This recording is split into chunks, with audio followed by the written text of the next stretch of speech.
सकाळ सकाळ आज भाजीवाला ओरडत आला होता, भाजी घ्या भाजी. तर मग मी खालीच होते, कपडे धुवत होते. मग भाजी घ्यायला गेले. म्हटलं संध्याकाळी नको परत जायला, आत्ताच घेऊयात. मग मी कांदापात आणि मेथीची भाजी अशा 2 गड्ड्या घेतल्या.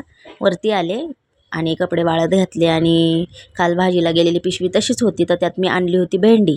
तर मग मी पिहूला विचारत होते की तुझ्या डब्याला काय देऊ, भेंडी देऊ का मेथी देऊ की कांदापात देऊ. तर तिने मला सांगितलं की मम्मी भेंडी पाहिजे. तर मी स्वच्छ भेंडी धुतली आणि अशी छान चिरून घेतली बारीक बारीक.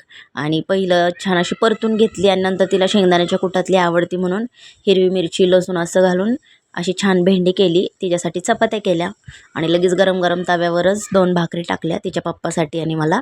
आणि मग तिचं शाळेचं आवरायला घेतलं. तिची बॅग वगैरे भरली होती आणि डोक्याला तिच्या तेलच नव्हतं म्हणून तेल लावलं आणि असा छान असा बो बांधला. तर पुढचे केस काही बसत नाहीत बोमध्ये, अजून लहान आहेत ते पुढचे केस.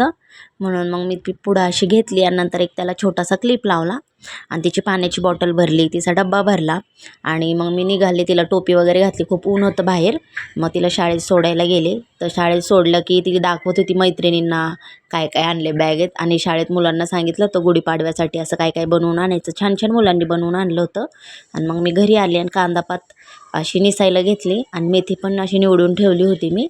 आणि मग तिचे पप्पा आले, मग त्यांना पण भेंडी दिली डब्यात. आणि मग ते म्हणले घरी नाही जेवणार. मग मी माझ्यासाठी परत मेथी केली, मला आणि शरूसाठी. तर त्या तव्यातच केली, भाकरी केलेल्या तव्यामध्ये.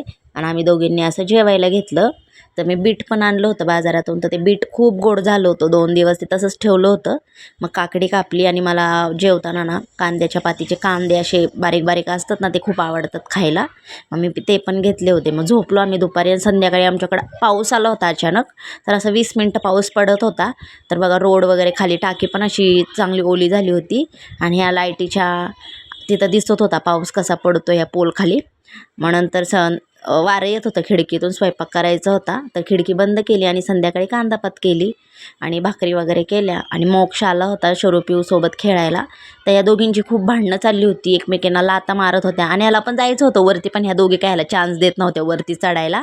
आणि तो मग नंतर मला सांगत होता की ह्या दोघींची भांडणं कशी चालल्यात, ह्या दोघींना सांग मला पण जायचं आहे वरती, मला ओरडून सांगत होता. नंतर त्याला पण वरती सोडलं, पिऊनी घेतलं त्याला वरती शरूने. आणि त्या तिघांची अशी मस्ती चालली होती. त्याची मम्मी बराच वेळ म्हणत होती चल घरी, पण तो काही निघालाच नाही घरी, इथंच खेळत होता मग रात्री. आणि नंतर भेटूया आता आपण उद्या. फॉलो करा, लाईक करा, यूट्यूबला सबस्क्राईब करा. बाय.